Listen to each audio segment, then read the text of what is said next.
El 2 de junio de 2024, en México se celebraron elecciones presidenciales en una de esas elecciones masivas en donde había cargos de elección popular por todas partes y millones de personas fueron a votar.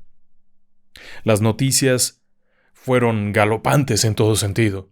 Aparecieron periódicos con notas de aquí y de allá, hablaban de estadísticas, encuestas de salida, y poca gente realmente prestó atención a una noticia pequeña. En medio de todo el barullo político de una mega elección, casi nadie se percató de una nota de prensa que hablaba de una misteriosa imagen religiosa. El incidente ocurrió en la colonia obrera en Morelia, Michoacán. Una familia que se disponía a salir para ejercer su voto notó que la imagen religiosa que tenían en casa lloraba. Sangre. Fue un momento muy tenso. Padre de familia, madre de familia, una hija, se percataron de que aquella figura, una reproducción de bulto, es decir, de cuerpo entero de la Virgen de Guadalupe, la patrona de los católicos mexicanos, una imagen muy apreciada, esta reproducción en yeso tenía un escurrimiento similar a una gota de sangre. Aquello fue extraño. Tras un rato convocaron al sacerdote de la localidad para que fuera a ver de qué se trataba. Algunos vecinos llegaron a ver y pronto muchas personas acudieron. El sacerdote tomó algunas muestras de aquello y fue enviado al laboratorio. Después todo fue silencio. El incidente no parecía repercutir en un entorno político que estaba muy agitado. En un país en donde ocurrían cosas terribles, en donde hay situaciones de seguridad pública muy violentas, esta nota pasaría muy pequeña. Sin embargo, había algo interesante. Y es que unos 8 días después, por ahí del 10 de junio, un laboratorio de análisis químico, laboratorio común de ahí, de esa localidad de Morelia, capital del estado mexicano de Michoacán, respondía a aquella muestra con la afirmación de que se trataba de sangre humana. Sí, es relativamente fácil diferenciar para un laboratorio de química, específicamente un laboratorio de análisis químicos y de análisis médicos, es relativamente fácil notar la diferencia entre una sangre animal y una sangre humana, y esta era sangre humana. Por otra parte también, señalaba que esta sangre no tenía bacterias y no estaba contaminada. ¿Qué significaba eso? Esencialmente lo dicho, no implicaba nada en especial. Que no tuviera bacterias significaba que era sangre fresca. Segundo, que no estuviera contaminada significaba que no había sido manipulada. Esto se ha quedado ahí pendiente.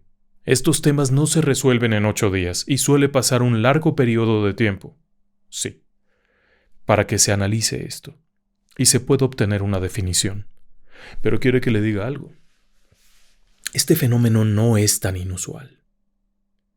El fenómeno de las imágenes que lloran es un fenómeno que ha estado ocurriendo durante mucho tiempo.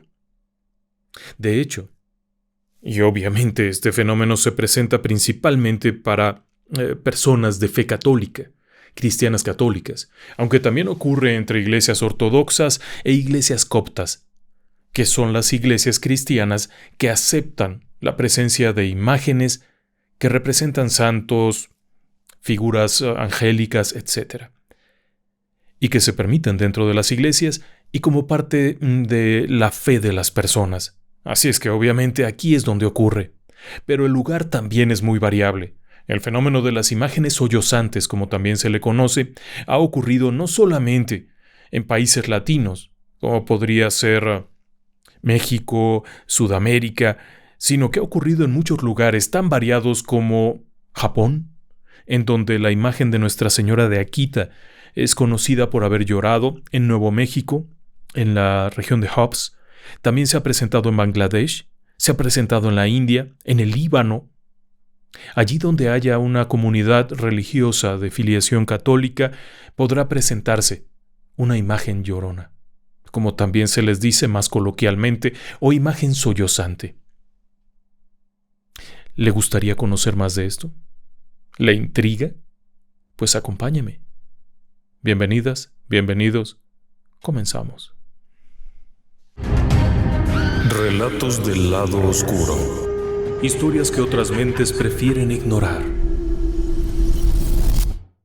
Para la Iglesia Católica, especialmente para la Iglesia Católica, el tema de los milagros místicos ha sido un tema de lo más controversial y algo que genera muchos problemas.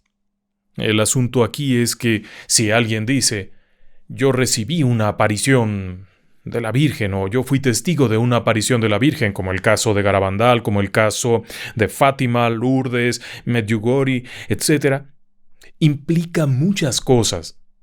Así que la Iglesia Católica tradicionalmente se ha tomado muy a pecho esto, y mucho más cuando se trata de fenómenos inexplicables. Así como el fenómeno de los estigmas en las manos de ciertos creyentes, el fenómeno de las marcas de la corona de espinas, etc., la Iglesia no suele tomarlo como un dogma, es decir, algo que hay que creer, sino que lo asume como un fenómeno que puede ser de orden local o de orden general. Algunas de las apariciones marianas más famosas, como es el caso de Fátima o Lourdes, han sido tomadas como apariciones que dan un mensaje de carácter general, es decir, para toda la Grey católica, en tanto que otras se vuelven mucho más regionales y se consideran apariciones con mensajes locales o con revelaciones muy locales. En el caso de los fenómenos místicos se vuelve increíblemente complicado. Cuando alguien declara recibir los estigmas, significaría que esa persona por alguna razón ha sido escogida, y analizarle implica saber si era digna, si no era digna, si hay fraude, de tal manera que la Iglesia pueda pronunciarse por algo. ¿Y por qué específicamente la Iglesia tendría que pronunciarse? Bueno, obviamente porque atañe a la Iglesia.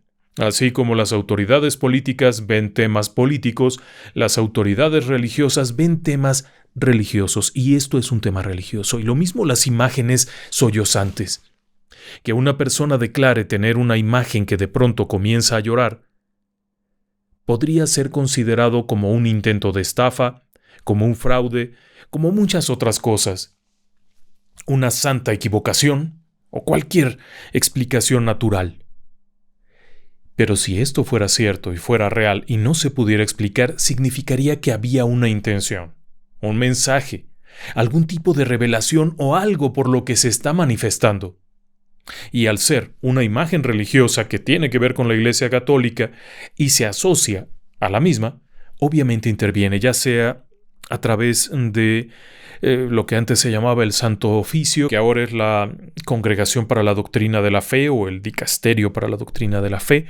Vamos, tiene varias organizaciones que entre sus múltiples funciones están analizar estos casos. Y sí, le decía yo que es más frecuente de lo que se imagina. De acuerdo con una serie de publicaciones hechas por el propio Vaticano, alrededor de unas 2 imágenes al año son presentadas como imágenes sollozantes. Algunas de ellas son imágenes de bulto, es decir, esculturas. Otras son imágenes en lienzos, pinturas o pequeños retablos. Es muy variable. Algunas de ellas son especialmente intrigantes.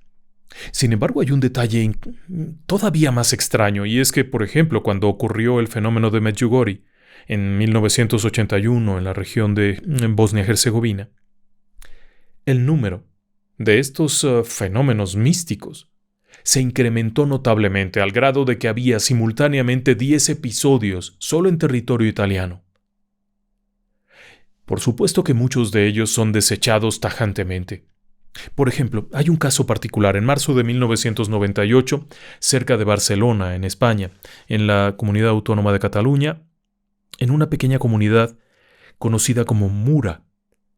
Hubo un llamamiento por parte de un sacerdote local, quien declaró que en la parroquia de su iglesia, en la parroquia de esa comunidad, específicamente en el patio en donde había una pequeña escultura, notó que la imagen había comenzado a llorar. Esto ocurrió más o menos en marzo del 98 y la imagen precisamente era una réplica de la que apareció, de la imagen que se apareció en Medjugorje. Y, como tal, estaba colocada afuera en una pequeña ermita, y según las declaraciones de este sacerdote de apellido Costa, al salir por la mañana notó que allí tenía estas marcas de sangre. El problema fue que cuando el obispado ordenó una revisión, y específicamente la gente de la curia ordenó una revisión a esto más meticulosa, se determinó que la sangre era sangre, efectivamente, sangre humana, pero que había sido colocada con los dedos. Habían sido tan burdos que habían aplicado la sangre con los dedos, no había más, no había sudado sangre, no había hecho nada. Era la clásica estafa. Probablemente alguien había jugado una broma, si es que queremos pensar bien del sacerdote. Probablemente alguien le había jugado una broma. Y no era tan raro eso. Hay otro caso. Y este fue un caso particularmente notorio porque generó mucho revuelo. Y este ocurrió en Trevignano, en Veneto, Italia, en 2016. Una mujer de 53 años, originaria de Sicilia, está viviendo allí. Esta mujer, empresaria de profesión, me reservo el nombre, visita a la región de Bosnia-Herzegovina, visita el santuario de Medjugorje, en donde, como le decía, en 1981 hubo una aparición. Todavía no está debidamente documentada y valdría la pena hacer un programa de eso, pero bueno, se aparece ahí una imagen de la Virgen que da una serie de revelaciones a 6 chicos. Estos 6 chicos de entre 10 y 16 años reciben los mensajes y bueno, se da todo este fenómeno, hay un santuario, hay fabricantes de imágenes, hay quienes venden desde réplicas de la Virgen que está puesta ahí, la imagen de bulto, hay quienes venden estampitas, etc. Se ha convertido aquello en un lugar de peregrinaciones. El detalle es que esta mujer siciliana va allá y compra una estatua de unos 50 centímetros, no es una imagen tan grande, y de pronto la imagen comienza a hacer cosas raras. Según diría esta mujer, tras llevarla a casa, lo primero que ocurrió fue que multiplicó la comida. Sí, la pizza y los ñoquis se multiplicaron. Alcanzaron para todas las personas que estaban allí cuando realmente no habrían alcanzado. Después de esto, la imagen comenzó a presentar escurrimientos de lágrimas de sangre. Y ahí es donde viene el problema. Y el problema es que en cuanto la iglesia es llamada para echar un vistazo, puesto que se trata de una imagen religiosa, comienzan por observar que la persona ya había tenido algunos antecedentes por una quiebra fraudulenta de una empresa. Segundo, estaba moviendo una mercadotecnia muy poco compatible con alguien que ha tenido un fenómeno místico, en donde se estaban recibiendo importantes donativos supuestamente para canalizarlos a obras de caridad, se estaban vendiendo cosas, se estaban haciendo entrevistas, venta de entrevistas, todo aquello que no parecía ser muy compatible con un fenómeno que se antoja más propio para una persona en un grado de santidad. El punto aquí es que esto llegó a las autoridades, quienes han comenzado a investigar si esto se trata de un burdo fraude, porque además la prensa local contrató a un investigador privado para que viera de qué se trataba y de acuerdo con lo que este sujeto cuyo nombre no se ha revelado, con lo que investigó y descubrió, aquello no era sangre ni siquiera humana, sino sangre de cerdo comprada en un mercado. Así que la Iglesia se ha pronunciado con un distanciamiento y ha llamado a la reflexión y al cuidado, mientras que aquello se ha venido abajo. Pero no todos los casos han sido así. La mayoría sí. La mayoría se detecta que hay algún tipo de truquito, alguna cosilla. En los retablos, por ejemplo, en las pinturas, se ha detectado cuando alguien ha pintado, cuando ha colocado un rastro de alguna sustancia, de alguna solución. Es relativamente fácil detectarlo, pero ha habido algunos casos en los que definitivamente no fue fácil. Uno de los casos más interesantes de los que he podido conocer algo es el caso de Nuestra Señora de las Lágrimas.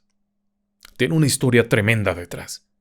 Todo comienza en 1953, es decir, hace bastantes años.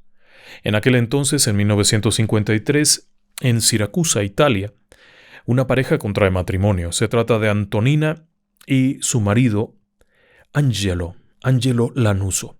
Ella tiene 20, él tiene 20 y tantos. Son una linda pareja. La chica es encantadora, es muy jovencita. Y bueno, se hace la boda, ya sabe usted, cantan, bailan, y uno de los regalos que llega es un cuadrito con el rostro de la Virgen. Es un cuadro de cabecera.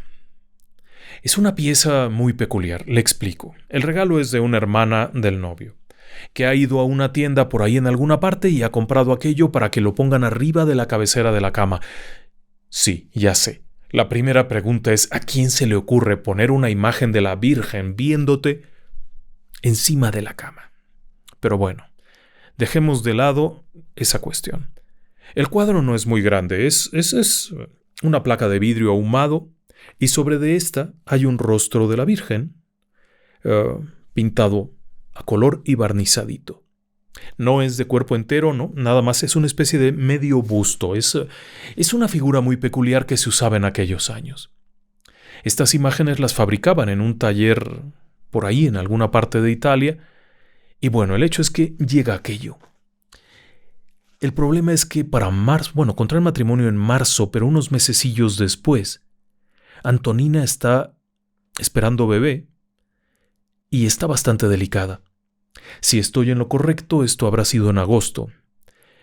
En aquel dictamen médico le han dicho que tiene una toxicosis del embarazo, equivalente como a una preeclampsia actual. Ha tenido momentos muy duros, muy duros, a punto de perder el bebé. Ha sido una situación muy triste. Viven en la casa de la familia, es decir, que tienen un espacio para ellos, pero en esa misma casa vive su cuñada y el esposo de la cuñada. Vaya, hay varias personas. Y el cuadrito, aquel que está encima de la cama. El cuadro era un cuadro de fabricación en serie. Básicamente era yeso. En un moldecito se vierte yeso mezclado con agua en forma líquida, se espera que fragüe y después se pone a secar al sol. Una vez que está totalmente seco, el artesano lo que hace es barnizar para que tome la pintura, se hace la pintura porque está pintado a color y luego se barniza para que quede con un tono brillante. Se coloca sobre el vidrio con unos tornillos y listo, lo puedes colgar para que cuide el hecho del matrimonio. El detalle es que aquel 29 de agosto, Antonina está muy mal. Deben de haber sido cerca de las 3 de la mañana cuando sufre un ataque. Ha estado con mareos, náuseas, pero esto es diferente. Es algo muy violento, es casi como, si no es que un ataque epiléptico, porque la hace torcerse, doblarse del dolor hasta que casi pierde la conciencia. El problema es que cuando finalmente pasa aquel episodio, aquel espasmo, la jovencita no puede ver.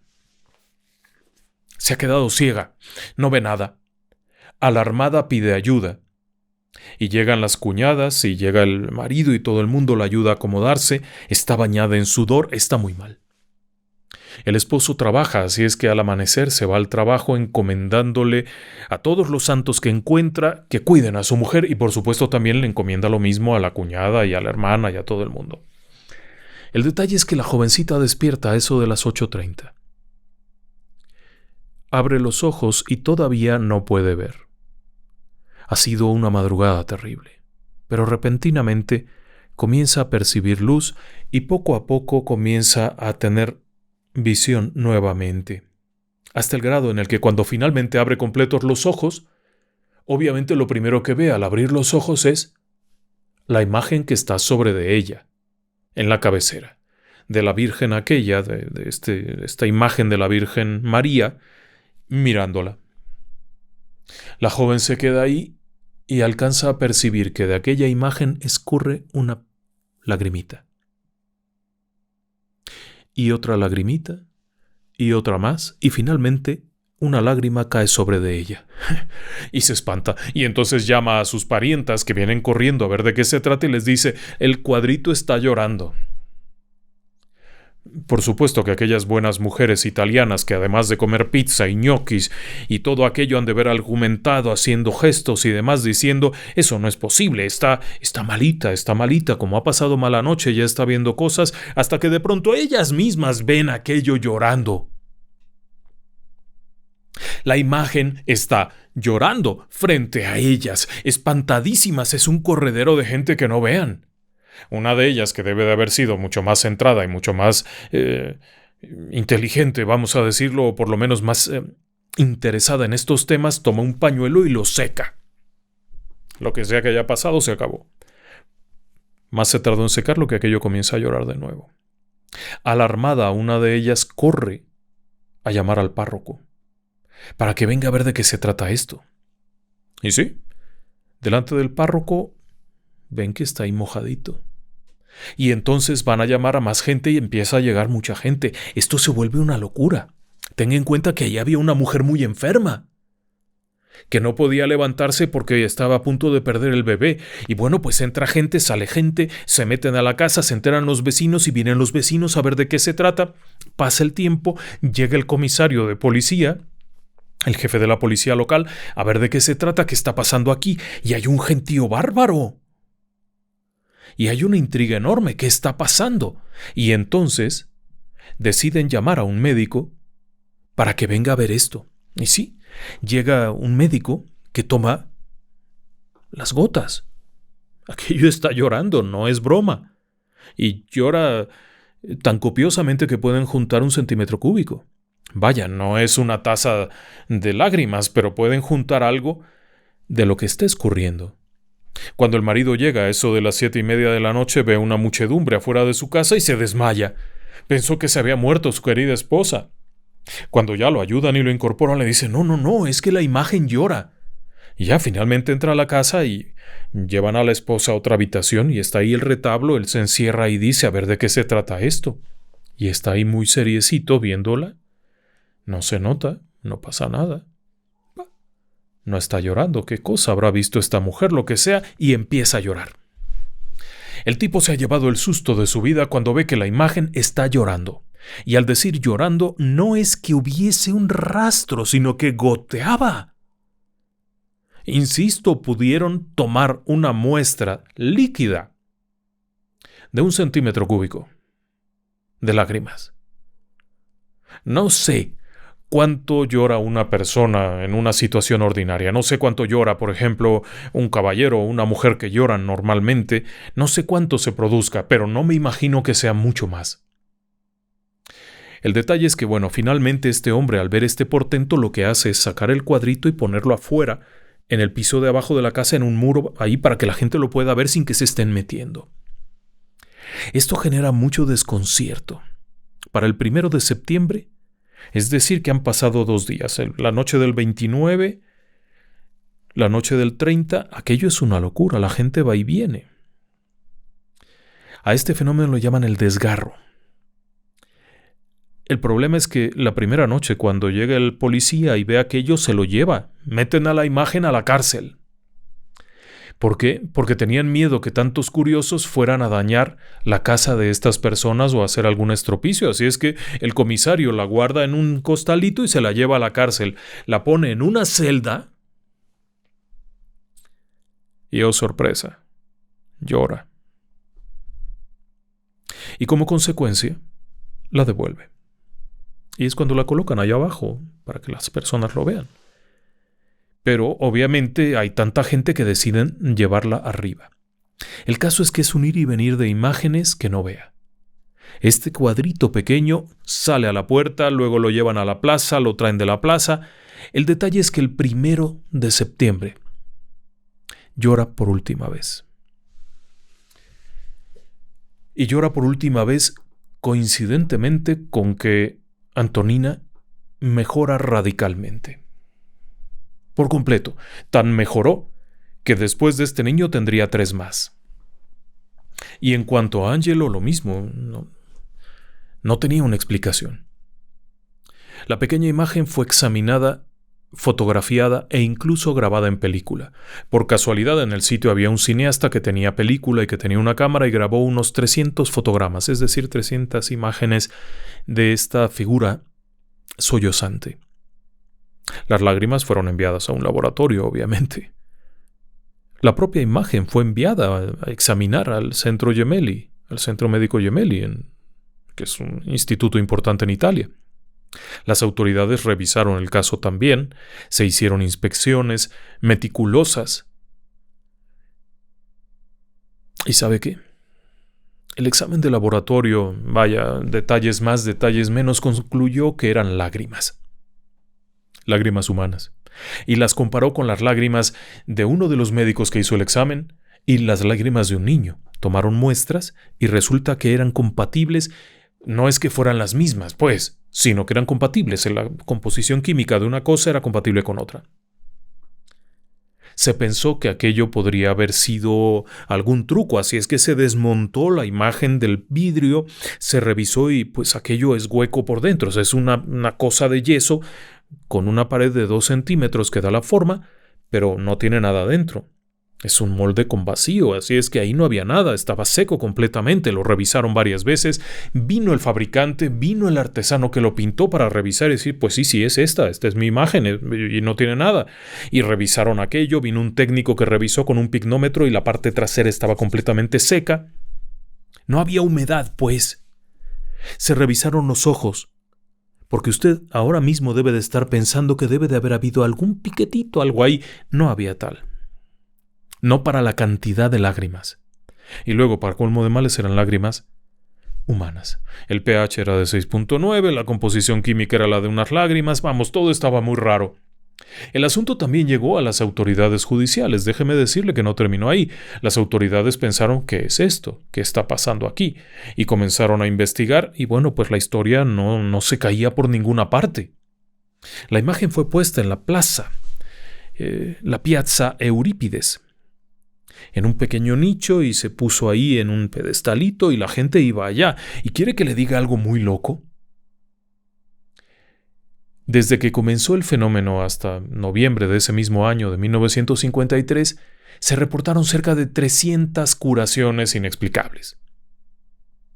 La gente llegaba a dejar exvotos, es decir, constancias de que habían sido curados de diferentes cosas, dejaban ahí unas muletas, dejaban ahí una prótesis, algo que lo que hubieran necesitado para poder funcionar y que ya no lo necesitaban y iban y lo ponían ahí, cerca de 300. Por supuesto que la iglesia se preguntó ¿qué está pasando aquí? ¿Qué es esto? Así que se ordenó una investigación bastante concienzuda. Lo primero era saber si se podía detectar fraude. No lo detectaron. Después se estudió a las propias personas.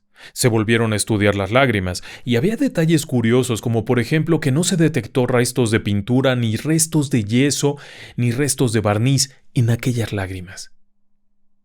Lo cual era muy peculiar. Si hubiera estado dentro de la figura de alguna manera, algo se habría contaminado. No había tal. El artefacto como tal no tenía dónde ponerle nada. Así es que finalmente, y después de una serie de interrogatorios, fue un examen muy largo. Hubo 51 reuniones de un tribunal eclesiástico especial para verificar lo hecho. El resultado fue 189 testigos entrevistados, 51 reuniones y cerca de 500 páginas. La conclusión era bastante extraña. Y bastante extraña porque al presentárselo a Pío XII, a más de uno le tembló la mano de decir, «Señor, no podemos dudar de que la imagen lloró». Y claro, se inició la construcción de un santuario. Vaya, si esto es una reliquia santa, si esto es un mensaje divino, si la Virgen quiere darnos un mensaje por alguna razón y lo hace a través de esta figurita, bueno, pues hay que hacerle un santuario. El problema es que el santuario se tardó lo que no se imagina. Fue inaugurado por Juan Pablo II, si estoy en lo correcto, en 1994, 41 años después de los acontecimientos. fue inaugurada la Basílica Menor, donde se encuentra un relicario que contiene las lágrimas y donde está la imagen, y a donde se llevaron todas aquellas muletas y aparatos ortopédicos que fueron depositados en un pequeño museo y en donde siguen llegando. Está muy loco, ¿verdad? Porque el Papa lo reconoció y autorizó. Y fue allá y él mismo inauguró esto. Así es que, si bien muchos de los casos se desechan rápidamente, hay otros en los que no se puede. Y sí, por supuesto que también intervino un famoso comité italiano para el control de las afirmaciones de lo paranormal. Esta agrupación es una agrupación que desenmascara fraudes de todo tipo, desde charlatanes que dicen tener estigmas, además de ser contactados por los ovnis, etc., hasta figuras sangrantes, santos incorruptos, todo ese tipo de cosas. En 1995, es decir, la friolera de 42 años después, uno de los miembros de este comité presentó una posible explicación de qué era lo que ocurría y de cómo se había hecho un fraude. Según este hombre, la imagen debió de haber sido sumergida en un líquido similar a las lágrimas. Esto no es tan difícil de realizar. Finalmente, las lágrimas tienen una serie de compuestos químicos que se podrían en algún grado imitar. La imagen como tal, al ser sumergida en esto, se habría rehidratado. El yeso suele absorber agua aun cuando ya esté plenamente seco, y posteriormente se habría barnizado el respaldo para que este líquido no se saliera. Picar los ojos con una aguja y esto provocaría que eventualmente comenzara a llorar. La explicación tenía sentido. Y de hecho hicieron una repetición de esto. Consiguieron una imagen idéntica, es más, fabricada en la misma época por el mismo taller, y trataron de explicarlo de esa manera. Y sí, se veía bastante real. ¿Pero era en serio esa la única explicación? Había dos cosas importantes. La primera, la imagen fue fabricada, llevada a una tienda y posteriormente comprada.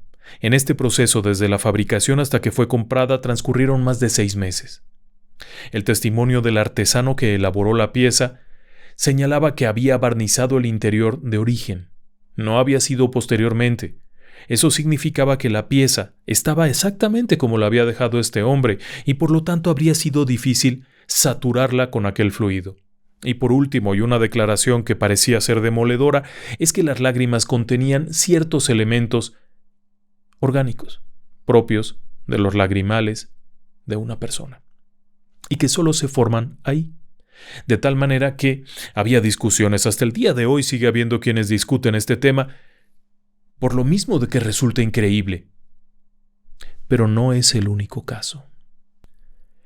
La siguiente historia es una historia que a mí me llamó la atención, es relativamente reciente, pero hay que hacer una semblanza hacia el pasado.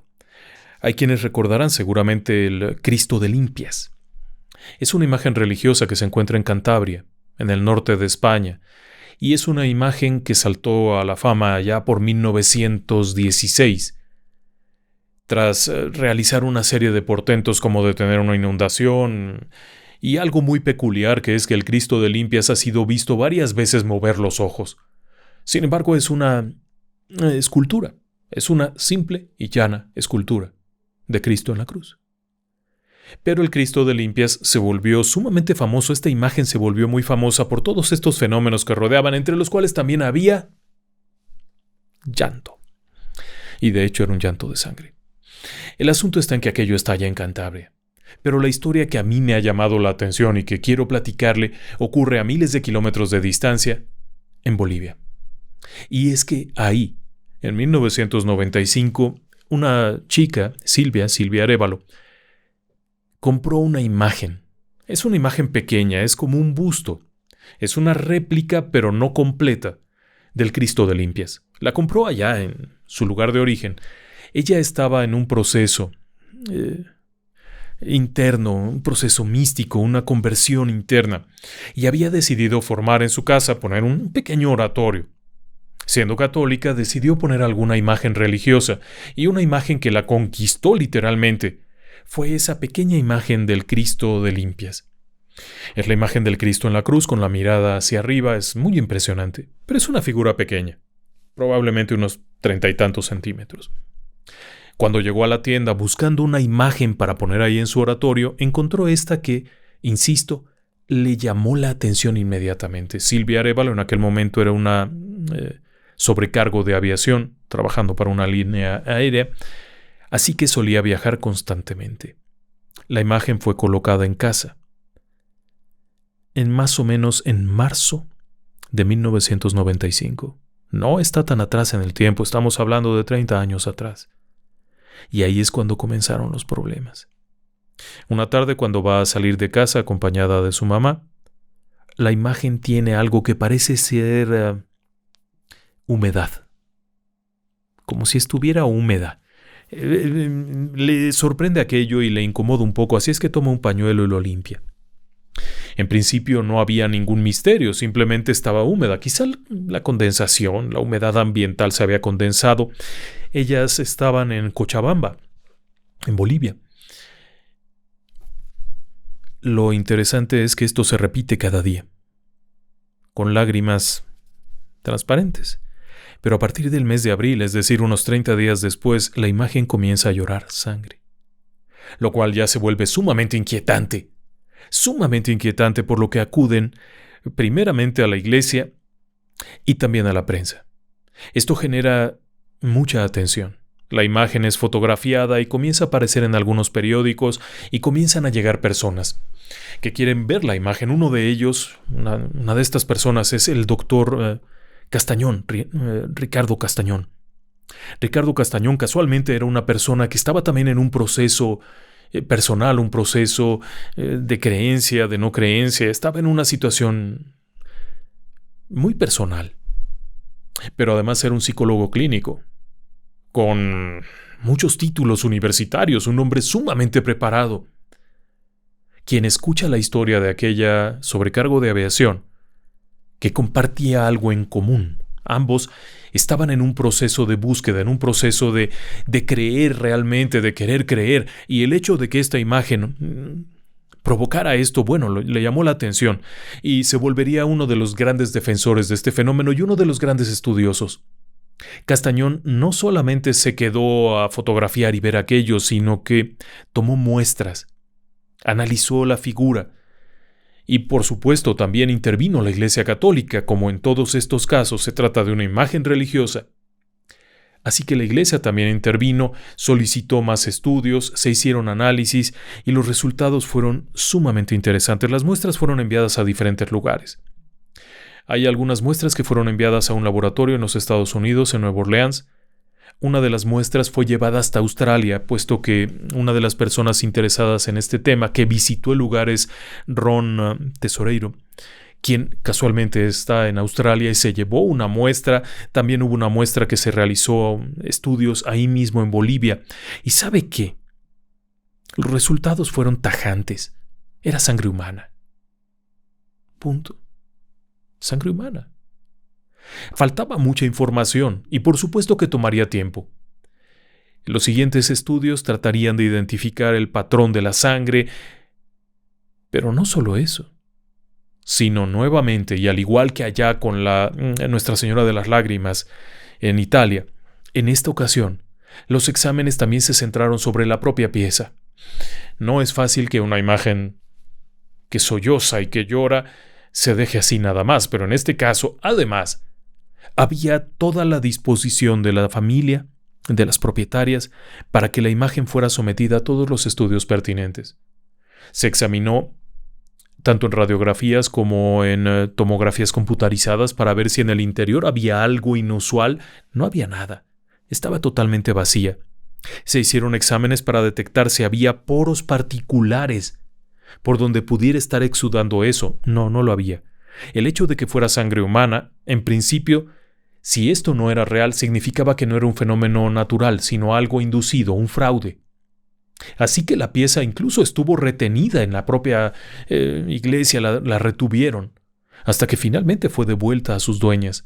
El incidente de este fenómeno de Cochabamba sigue estando presente. Las últimas informaciones han sido relativamente recientes. Si estoy en lo correcto, todavía en el 2010 hay informes de nuevos análisis y no se ha podido demostrar que exista fraude. Hay un libro por ahí muy interesante de Ricardo Castañón donde resume en su 4ª edición, porque ya va en la 4ª edición con todas las actualizaciones, resume todo el proceso y es un proceso extenso. Son 100 y pico de páginas de análisis, de interrogatorios, de pruebas, que en algún grado nos llevarían a creer que realmente ocurre algo allí. Ahora bien, ¿qué dice la Comisión Teológica que ha analizado el caso? Bueno, esa es la parte más interesante, porque si bien los estudios y todo ello llevan a pensar en un fenómeno de carácter sobrenatural, ¿qué diría la propia Iglesia? Y ellos lo denominan como un Signus Dei, señal divina. Es una señal que debe ser respetada, que debe de ser considerada y tratada con dignidad, pero no se considera un dogma. Es decir, no te vas a salvar por creer que esa es la sangre de Cristo. No te vas a salvar por ir ahí y quizá tocar la imagen o rezarle a la imagen. Es simplemente una señal de que esto sigue existiendo. Pero también hay otros casos. Por ejemplo, está el caso de la Virgen de Civitavecchia. Este fenómeno también ocurrió cerca de Roma, unos 70 kilómetros, y nuevamente se trata, sí, adivinó usted, de una réplica de la Virgen de Medjugorje. Este fenómeno se repitió en varias ocasiones. Ya le digo que desde el caso de Costa en Barcelona, el caso que le mencionaba yo de esta mujer siciliana que también era una réplica de Medjugorje, y el caso de Civitavecchia, que también es de lo más interesante. Verá, todo comienza cuando una familia se entera que un amigo suyo, un sacerdote amigo suyo, el padre Pablo Martín, va a viajar a Bosnia-Herzegovina para visitar el santuario de Medjugorje. Como le digo ya, las apariciones de Medjugorje ocurrieron en 1981. Así que el sacerdote va allá. Le encargan que les traiga una imagen de aquella virgen para colocarla dentro de casa con el objetivo de proteger la casa.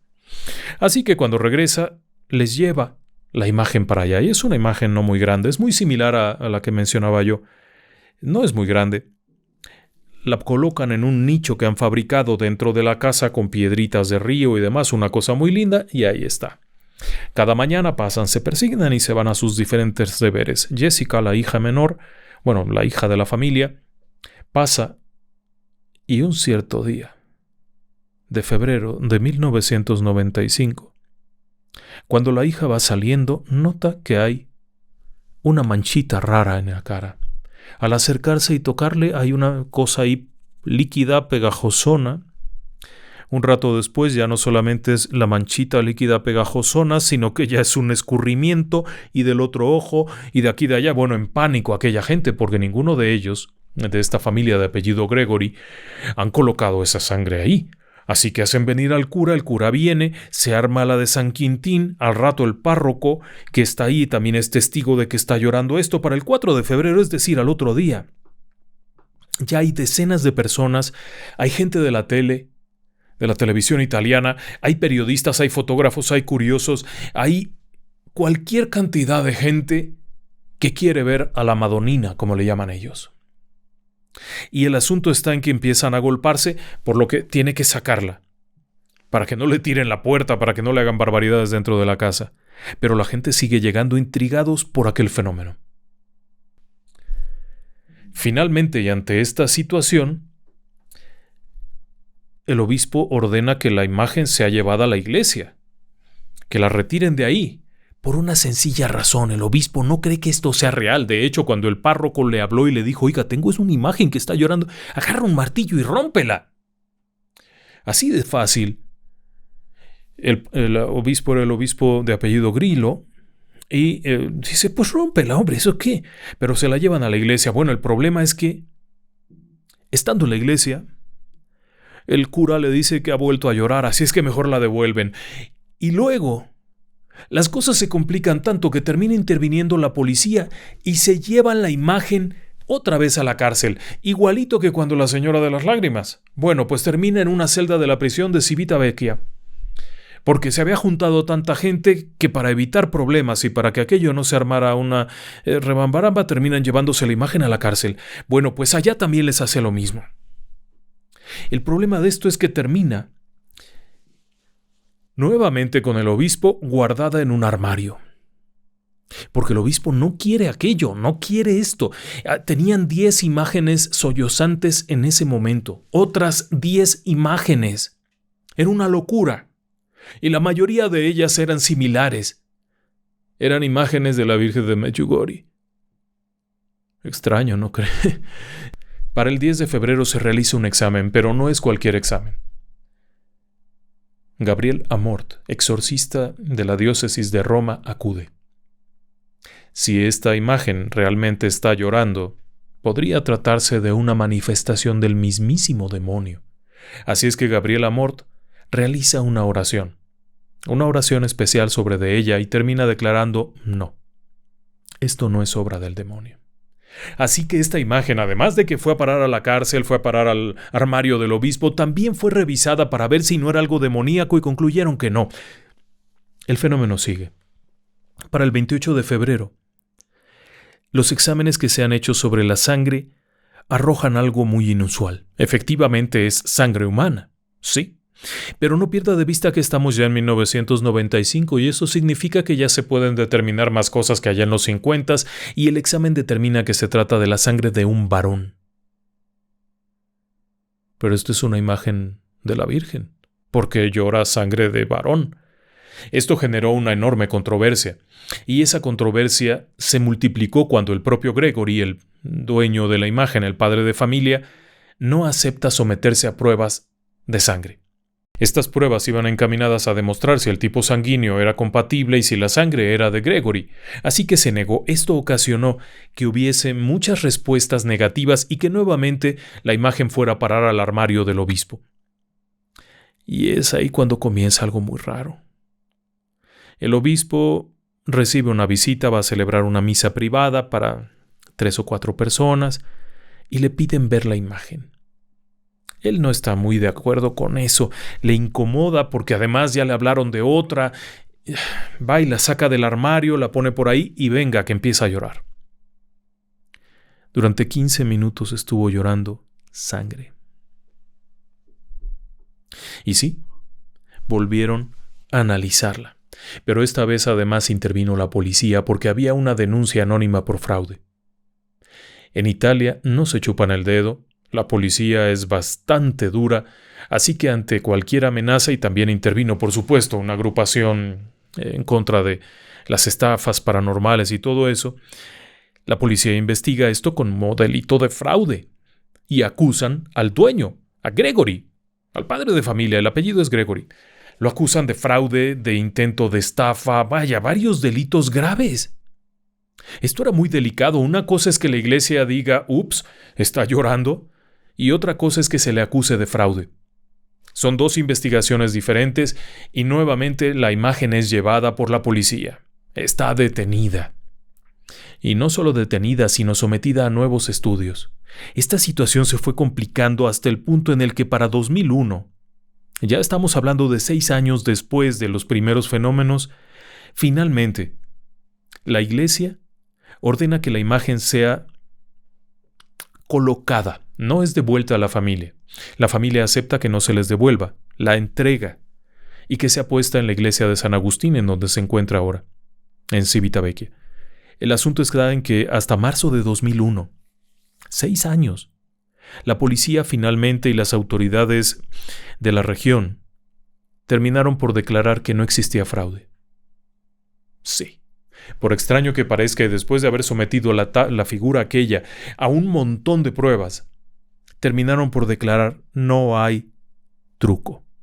Y desecharon las acusaciones y finalmente todo el mundo está tranquilo. Porque no pudieron demostrar que había un intento de fraude, pero a diferencia de muchas otras ocasiones, en este caso intervino la justicia. Era un caso muy dramático.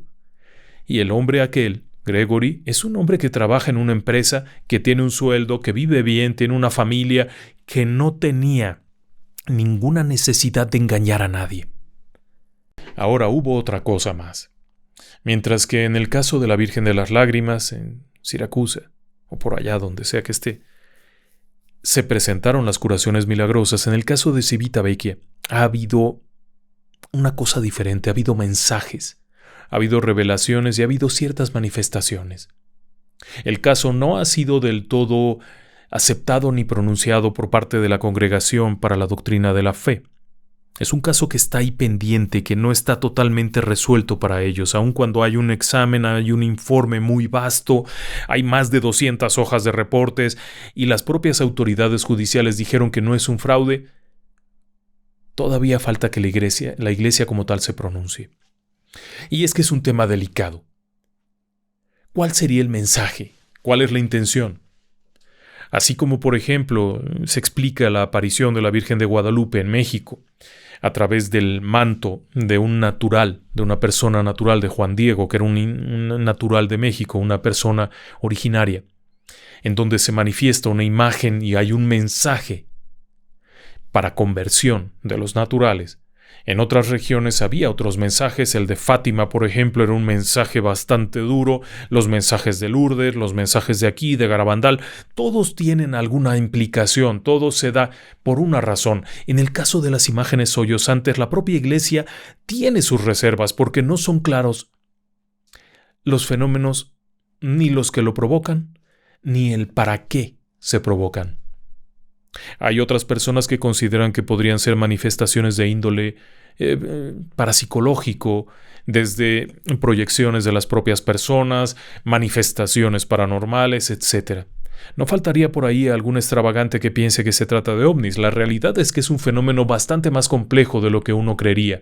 Y si bien una muy buena parte, me atrevería yo a decir que una gran mayoría de los casos son declaradamente fraudulentos, y otra buena parte de los casos son explicables por causas naturales, honrosas equivocaciones o simplemente malas interpretaciones de algo, ese pequeño porcentaje que queda en donde no se pudo demostrar ni las equivocaciones bien intencionadas ni los fraudes, ese pequeño margen es el que nos deja con un extraño sabor de boca.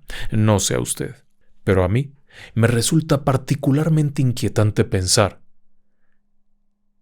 que un Dios todopoderoso se manifieste en una figurita de yeso por alguna razón.